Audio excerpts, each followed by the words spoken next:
Amén. Amén, hermanos. Muy buenos días.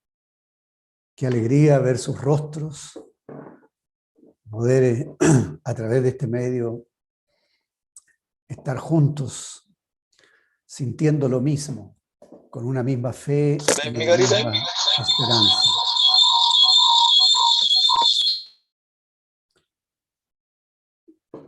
Tengo en mi corazón compartir con ustedes una palabra que se titula Preparándonos en la esperanza de la segunda venida del Señor.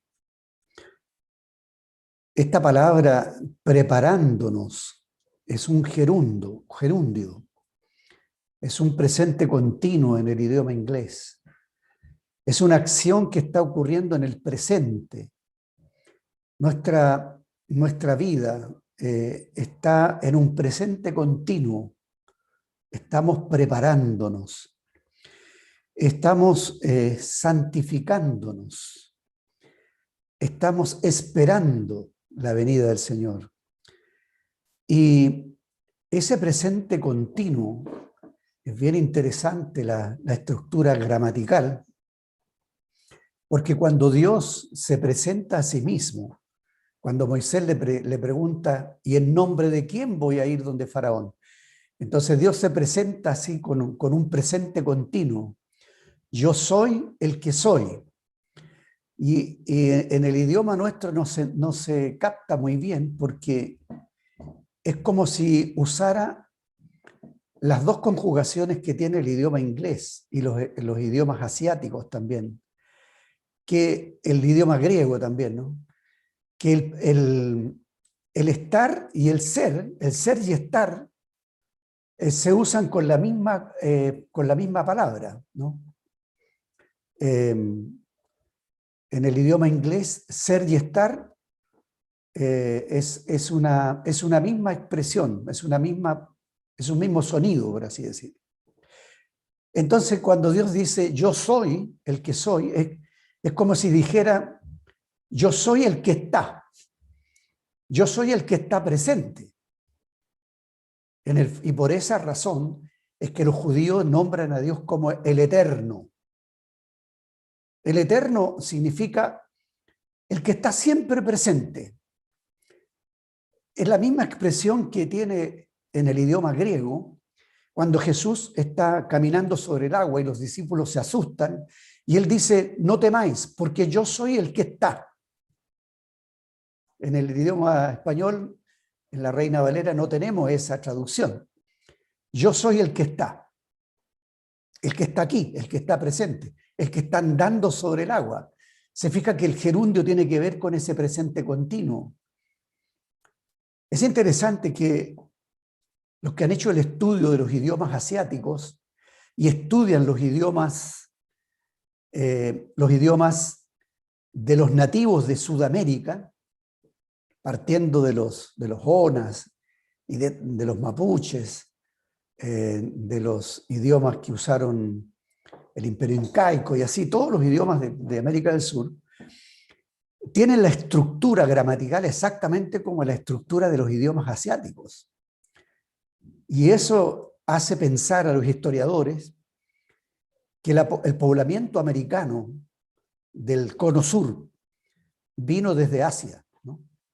Vinieron los asiáticos hacia este territorio. Entonces, digo eso solo como una información para que consideremos la importancia de este tiempo verbal.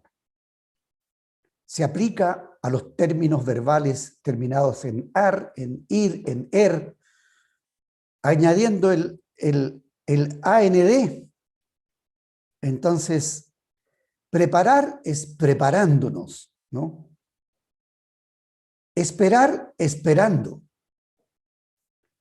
Y así esta expresión, digamos, del presente continuo. Ahora, en la cena del Señor, nosotros estamos en ese hoy, lo mismo cuando en toda la Escritura, tanto en el Antiguo como el Nuevo Testamento, se anuncia un hoy. Hoy es el día. En el Evangelio hoy es el día de salvación. El que tiene oídos para oír, ¿no? Hoy, el que oye hoy. De cierto os digo hoy. Ese hoy se repite muchas veces y está presente en la Escritura. Entonces, cuando nosotros tomamos la cena del Señor, lo hacemos hoy día. Y la cena del Señor la podríamos tomar todos los días. De hecho, hay personas que toman la cena todos los días en sus casas. Por ejemplo, Derek Prince, un hermano que me gusta mucho escucharlo. Derek Prince toma la cena con su esposa todos los días. ¿Y qué significa esto de compartir la comunión con el Señor? Significa tener una mirada hacia el pasado y tener al mismo tiempo una mirada hacia el futuro, desde el presente.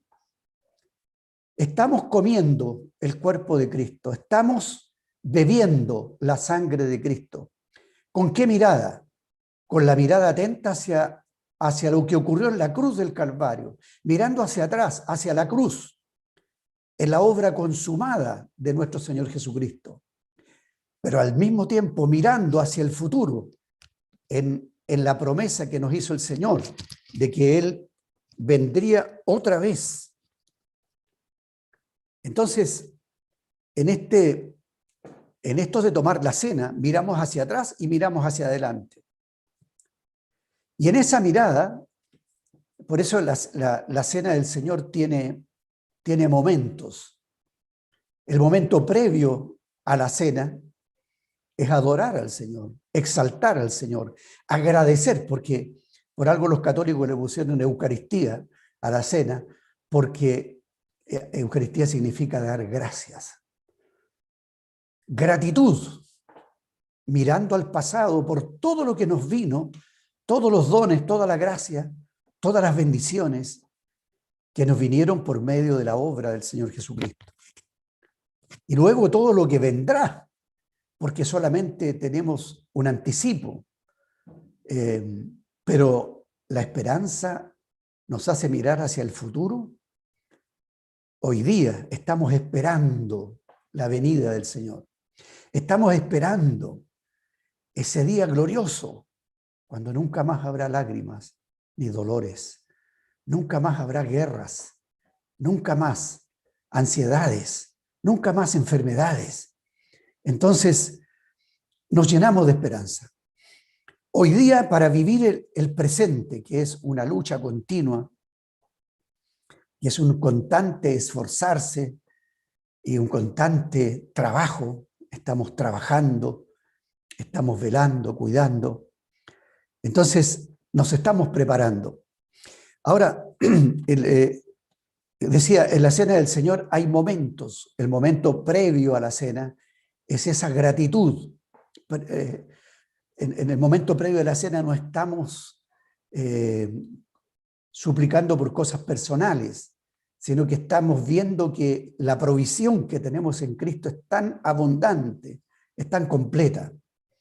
Luego viene la cena misma, ¿no? El participar de la cena. Estamos comiendo el pan, estamos bebiendo de la copa. Y al mismo tiempo estamos mirando y aguardando la venida del Señor. Y por eso normalmente en las reuniones nuestras terminamos la cena del Señor con un himno, con un cántico, con un canto de triunfo. Hay dos cosas que nos asisten en la cena.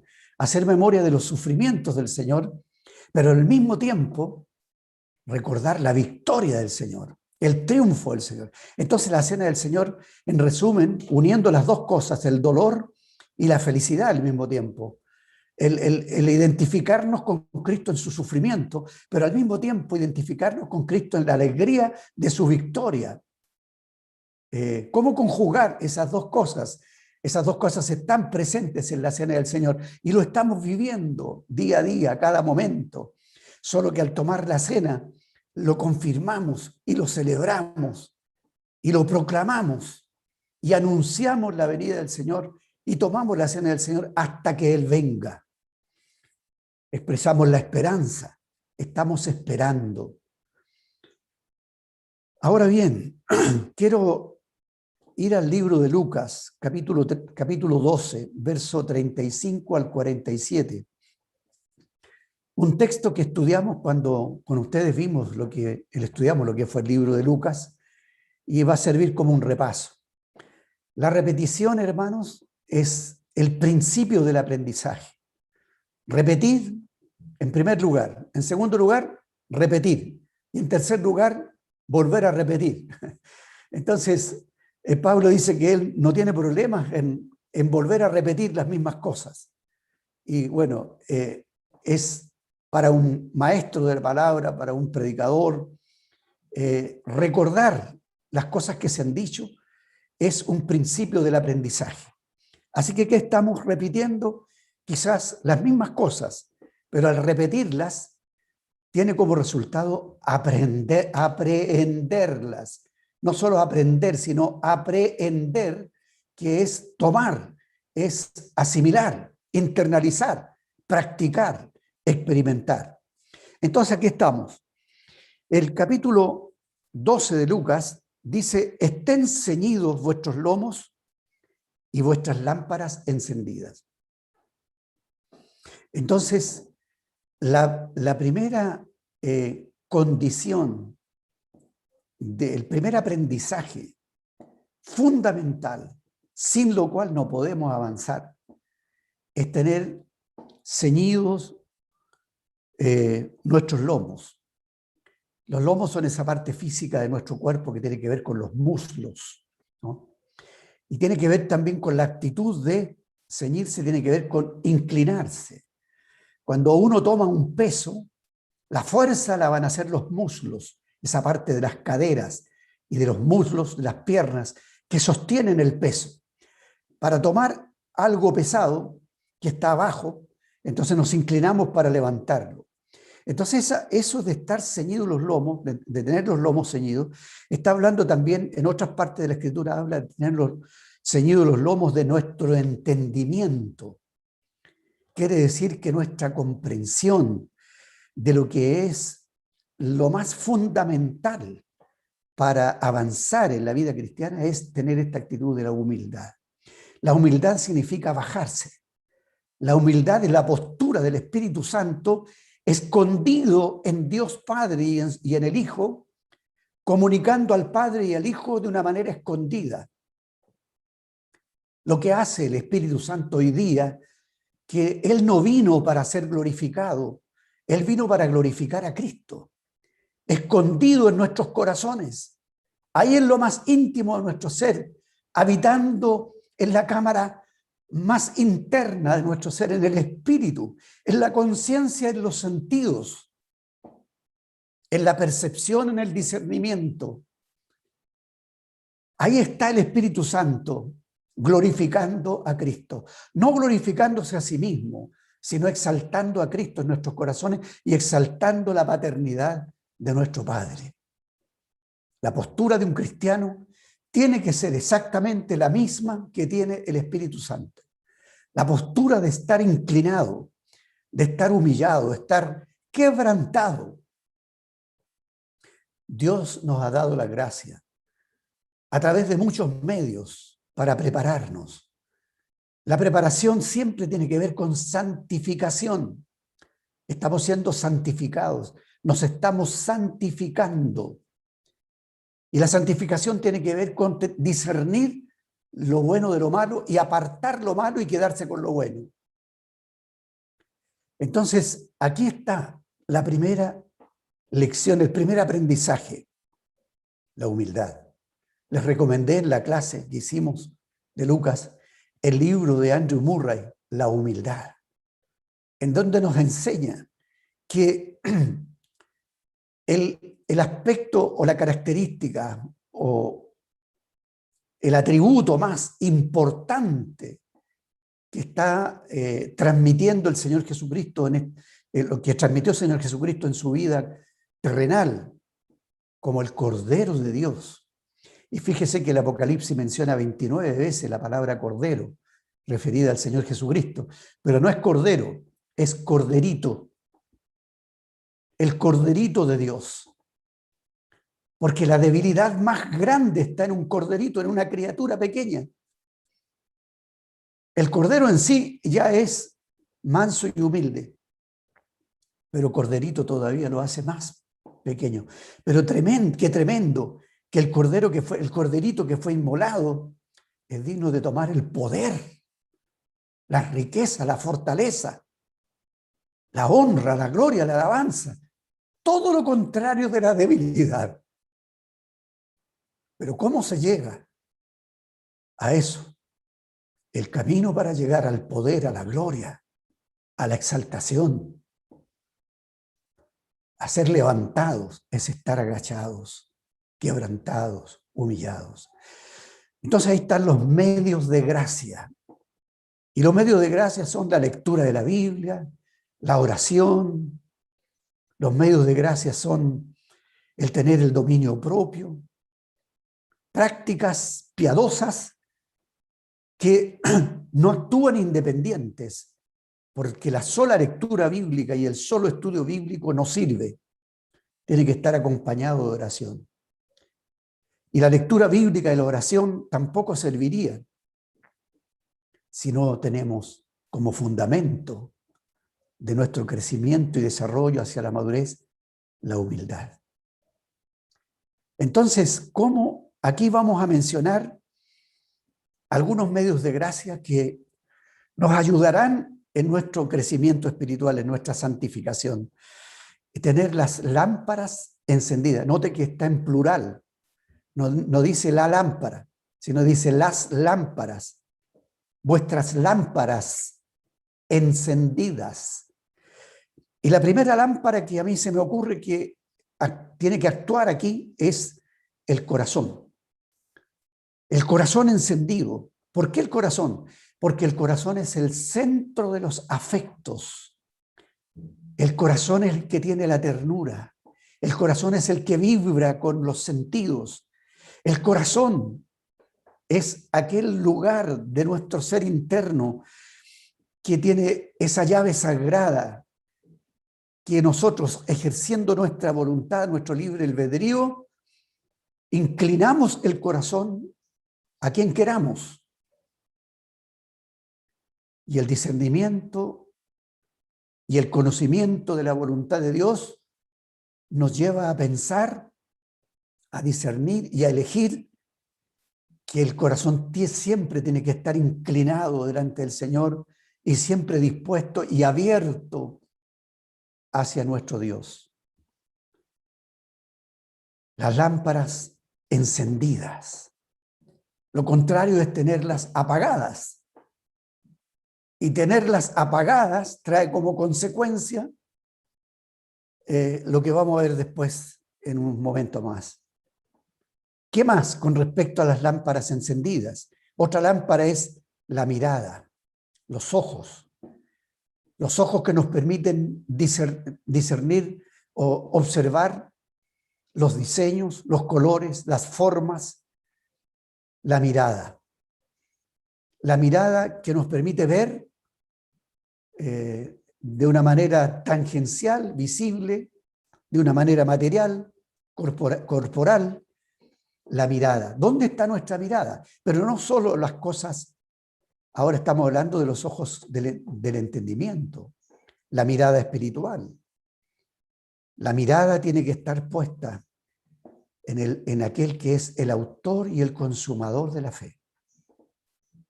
Si la mirada está puesta en las ansiedades, en mis necesidades, si la mirada está puesta en los bienes terrenales, entonces habrá un descuido. Habrá un descuido. La mirada tiene que estar puesta en aquel que es el objeto de nuestra fe. La atención es otra lámpara, ¿no? Hoy día hay niños, alumnos y también seguramente adultos que padecen un síndrome de tener un déficit atencional. Son niños distraídos, son niños hiperactivos, tienen una inteligencia desarrollada, pero tienen un problema, no ponen atención. Y qué importante es aquí estar atentos, atentos, atentos a lo que el Señor dice. Y el oído interno, aquel oído integral, que es también una lámpara, otra forma de lámpara. El oído integral, sensible a la voz del Espíritu, que está gimiendo dentro de nosotros. El Espíritu está gimiendo, la creación está gimiendo, y nosotros también gemimos, aguardando el día de nuestra redención final. Y todas estas lámparas encendidas provocan o, digamos, producen como efecto que los sentidos estén ejercitados, los sentidos ejercitados en el discernimiento del bien y del mal. Y cuando los sentidos están ejercitados, la voluntad unida a los sentidos ejercitados, la voluntad elige entre lo malo y lo bueno, elige el bien, elige lo que está de acuerdo a la voluntad de Dios y se aparta del mal. Bendito sea el Señor. Así que aquí tenemos entonces el significado de en qué consiste esto de estar preparándonos para la venida del Señor. El Señor añade en su enseñanza, del verso 36 adelante, usa la palabra aguardar. Ser semejante a hombres que aguardan a que su Señor regrese. Aguardan es también un derivado del gerundio. Aguardan es un tiempo indefinido, aguardan. No está definido cuándo está así. ¿Cuándo aguardan? Si hubo un momento en que aguardan, pero da a entender que están aguardando. Ese es como digamos, esta expresión gramatical, aguardan, está unida a la expresión aguardando. Es como algo que están haciendo en el momento. Y el gerundio lo define mucho mejor como una acción presente, como algo que está ocurriendo continuamente. Entonces nosotros también estamos, ¿cómo estamos esperando? Estamos preparándonos y al mismo tiempo estamos esperando que suceda algo. ¿Qué es lo que esperamos que suceda? Que venga nuestro Señor. ¿Y dónde está puesta nuestra atención? ¿Cuál es el foco de nuestra atención? Es que se cumplan las Escrituras, que se cumplan las promesas, que se cumpla la palabra del Señor. Entonces, ¿cómo logro ejercer esa esperanza?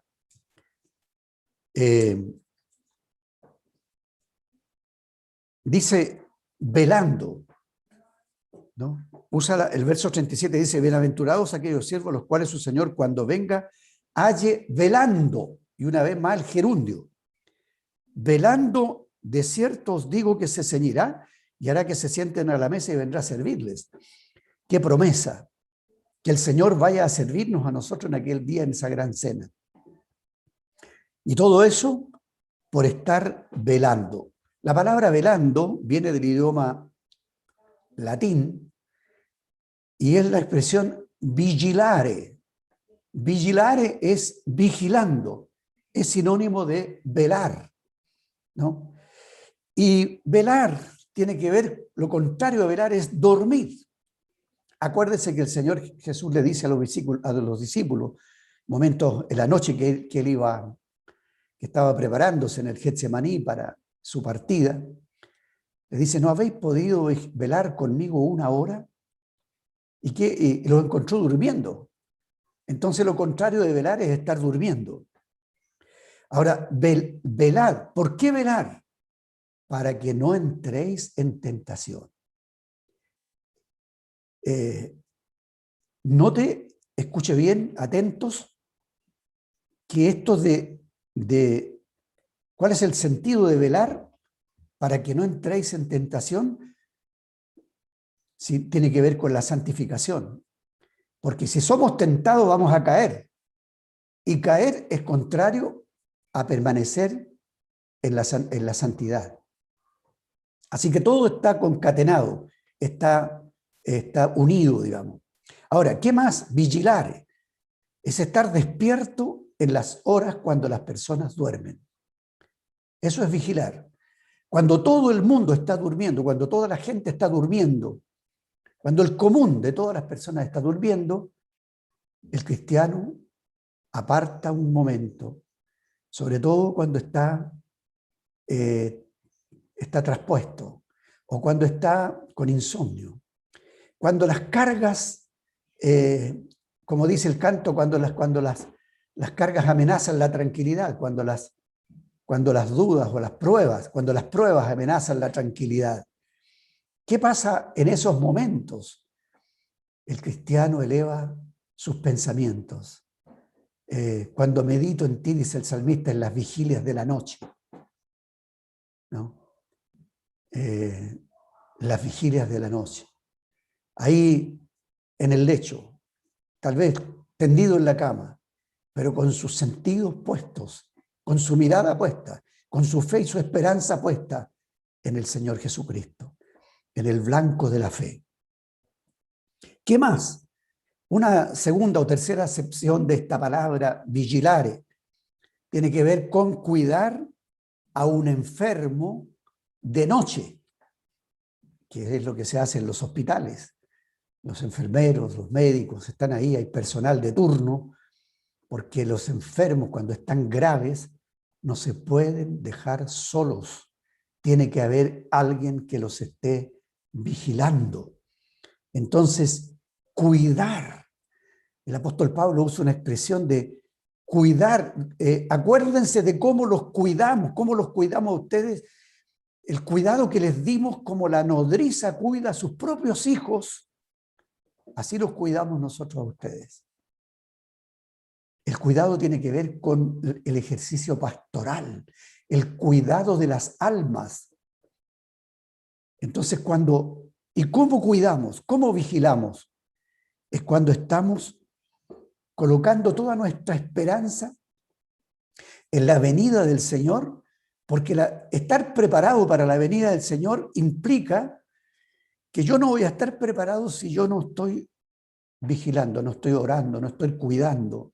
¿Qué estoy cuidando? Estoy cuidando a la iglesia, estoy cuidando a los débiles, estoy cuidando a los enfermos, estoy cuidando a los que están sufriendo, estoy rogando, estoy clamando, estoy como un centinela, que sería como la cuarta acepción de la palabra vigilare,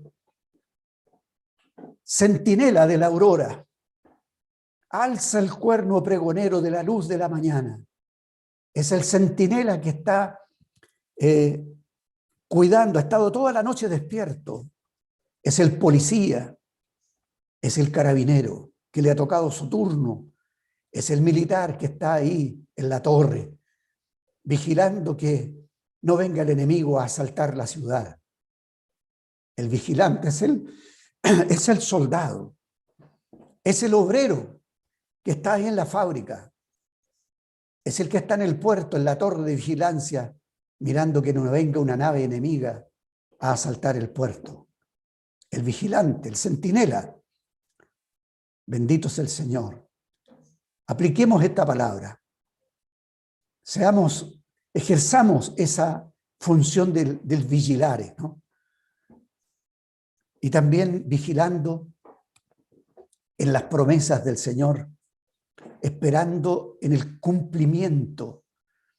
Fíjese que el Señor usó 18 veces la expresión esto sucedió para que se cumpliera lo que estaba escrito.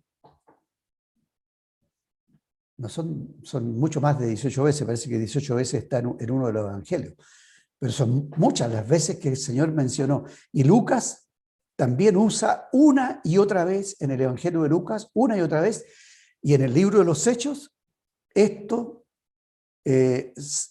justificando sus narraciones en lo que estaba escrito de que iba a suceder, y eso tuvo cumplimiento. Entonces nosotros hoy día, en esto de estar preparándonos y estar esperando, en tercer lugar, estamos orando.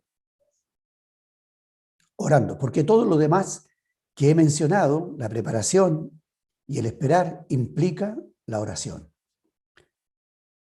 Orando por el cumplimiento de las promesas, el cumplimiento de las profecías, la que está, por ejemplo, en Hechos capítulo 3, verso 21, que dice, el cielo retiene, es como si dijera, el cielo sujeta a Cristo hasta el tiempo, hasta, note el hasta. Esa palabra hasta está determinando que va a haber un día cuando va a llegar, ¿no? ¿Qué va a llegar en ese día? Que el cielo soltará al Señor Jesucristo. El cielo retiene a Cristo hasta el tiempo de la restauración de todas las cosas. Y ese tiempo de la restauración de todas las cosas lo estamos viviendo en estos días, hermanos. Y por eso la preparación nuestra tiene que tener todavía más sentido y más sentido de urgencia. Porque la restauración tiene que ver con la restauración del Imperio Romano, la restauración de Israel y la restauración de la Iglesia. La restauración de Israel comenzó el año 48, 1948. La restauración del Imperio Romano ya está en este momento, en este mismo momento, si usted se fija en los 17 artículos de la ONU, vamos para un gobierno mundial. Y un gobierno mundial es un imperio mundial, similar al del Imperio Romano, que terminará, según las profecías de Apocalipsis, con el reinado de los 10 reyes que tienen que ver, esos 10 dedos de los pies que tipifican a los 10 reyes, y los pies que son la mezcla de hierro y barro. Y la mezcla de hierro y barro es la mezcla que hoy día tiene Cuba, Venezuela, Bolivia, con Rusia, con China, con los países islámicos.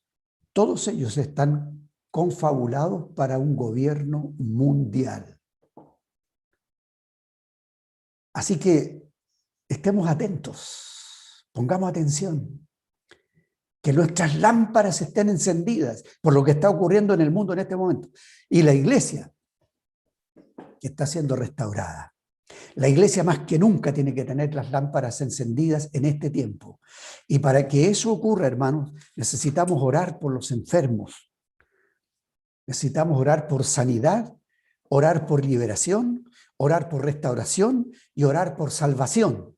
Y les voy a pedir a todos que tengamos cada uno un cuaderno donde tengamos anotado con fecha cuándo comenzamos a orar por una petición, cuándo el Señor contestó la oración. La hermana Nibia, de acá de Cisterna, por años ha tenido cuadernos de oración y con fechas, porque eso lo enseñamos desde un principio, y la hermana lo ha vivido, lo ha experimentado de una manera maravillosa. Entonces, hermanos, orar por sanidad, gimiendo en el Espíritu, rogando con toda súplica en el Espíritu, por sanidad del cuerpo, sanidad emocional, sanidad de problemas mentales. Esto es algo que estamos haciendo, y varios de ustedes como iglesia lo están haciendo, lo estamos haciendo con los ancianos en Maipú, y queremos replicarlo en todas partes. Queremos, nuestra preparación tiene que ver con que nosotros estemos en un gerundio. Estamos viendo, estamos orando, estamos experimentando, por estar orando y por estar clamando, suplicando, viviendo de esa manera, estamos haciendo algo que el Señor nos mandó, orando por los enfermos, orando por sanidad, y al ver los resultados de nuestra oración, eso produce efectos que animan, que encienden los ánimos, encienden la fe y la esperanza. Se enciende cuando vemos al Señor moviéndose entre nosotros, tocándonos, contestando nuestras oraciones. No siempre el Señor va a responder de acuerdo a lo que estamos pidiendo, y tenemos entonces que discernir qué nos quiere decir el Señor cuando el Señor toma la vida de un hermano o de una hermana y no lo sana y se lo lleva, y tendrá que haber un mensaje, tendrá que haber una palabra, tendrá que haber un propósito, como lo que ocurrió con la partida del hermano Óscar Eloy en Iquique, que esa partida del Señor ha tenido tantos sentidos y tantos significados para la vida de la iglesia en Iquique mismo y en el país en general, y en la familia del hermano también. Pero cuando vemos que el Señor obra milagros, también nos anima, nos alienta. Estamos orando también por liberación, liberación de maldiciones, liberación de espíritus de demonios, liberación de cadenas ancestrales, de maldiciones que se arrastran muchas veces y que debiéramos aprender a cortar con esas maldiciones. Estamos también orando por restauración, restauración de hermanos que han caído en pecados, de restauración de hermanos que siendo hermanos, siendo creyentes y caminando con nosotros y siendo preciosos hermanos, a veces han tenido caídas que los han afectado en su relación con su familia, en su caminar, han caído en pecados, han caído en algunas ansiedades y luego han caído en depresiones, en angustias del alma, y nosotros tenemos que orar para que estos hermanos sean restaurados. No estamos para condenar, no estamos para descalificar, estamos para restaurar. Y también orar por salvación, porque hay hijos de hijos de Dios, hijos de hermanos y de hermanas que están perdidos, que están cautivos, que están en pecados, que están en los vicios, que están en la mundanalidad, que están en los deseos de la carne, viviendo en un estado de inconversión, en un estado de estar perdidos, de estar faltos de regeneración, de transformación. Entonces necesitamos orar porque el Evangelio llegue especialmente a los hijos de nuestros hermanos. Entonces, hermanos amados, termino aquí con toda esta exposición que les he hecho y ahora termino diciendo, ¿qué pasa si no nos preparamos?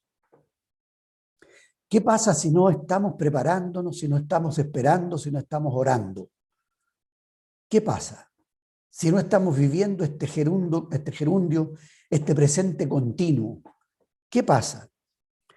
Dice el verso 47, aquel siervo que conociendo la voluntad de su Señor no se preparó ni hizo conforme a su voluntad, recibirá muchos azotes.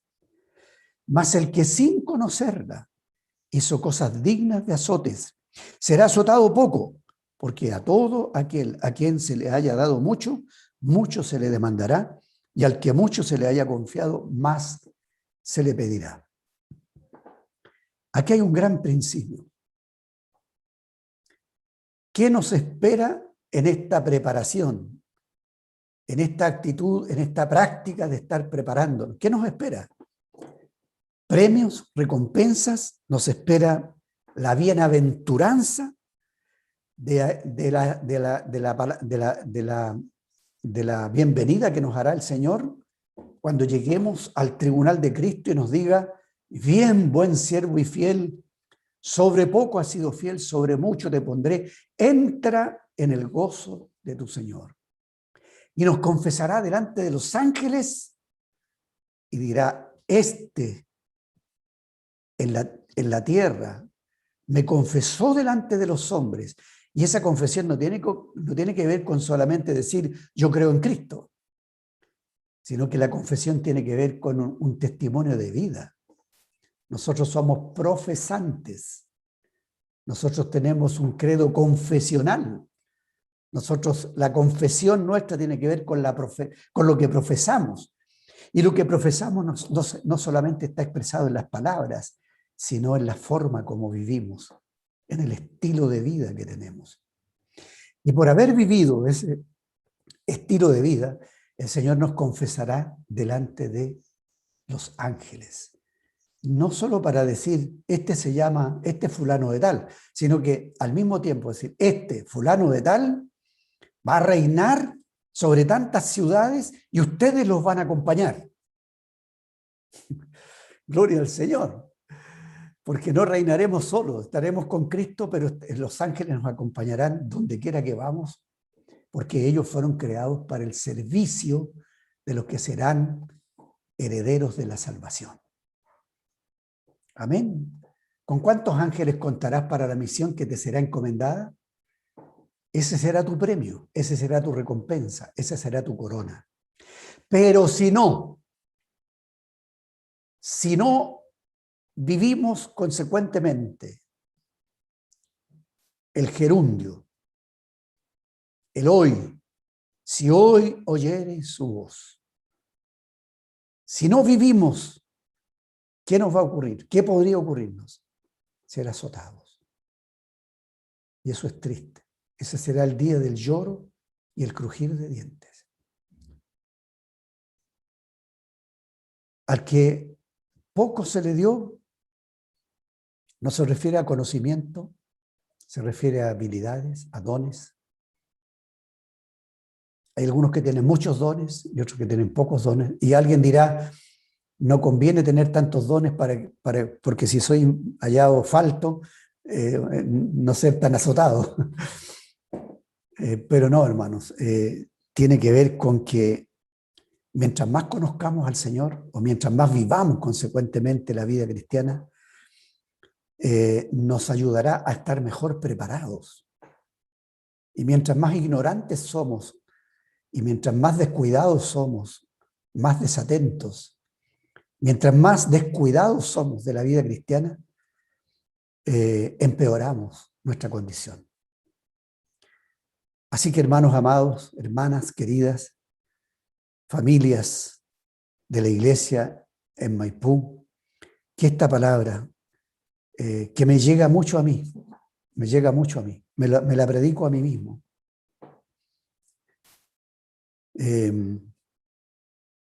¿Cuánto necesitamos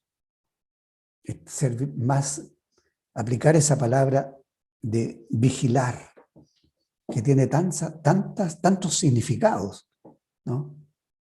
Que tiene que ver con cuidar, que tiene que ver con estar despierto, con ser centinela. Tanta aplicación que tiene esa palabra tan bendita. Así que el Señor les bendiga, que el Señor les añada gracia sobre gracia para que podamos vivir consecuentemente la vida cristiana. Vamos a orar. Padre, entrego esta palabra al poder del Espíritu Santo para que la aplique en la vida de la iglesia en Maipú, todos los que esta mañana han estado conectados y los que no lo pudieron estar, la puedan escuchar. Pueda ser esta palabra, Señor, un medio de gracia para el crecimiento y la madurez de la iglesia, para que la iglesia se afirme, se establezca y todos los hermanos y hermanas estén activos en ese presente continuo, en ese gerundio de estar santificándonos, preparándonos, esperando y orando por la venida de nuestro Señor Jesucristo. Oh Padre amado, entregamos en tus manos esta palabra en el nombre y en los méritos del Señor Jesucristo. Amén. Y amén. Amén, hermano.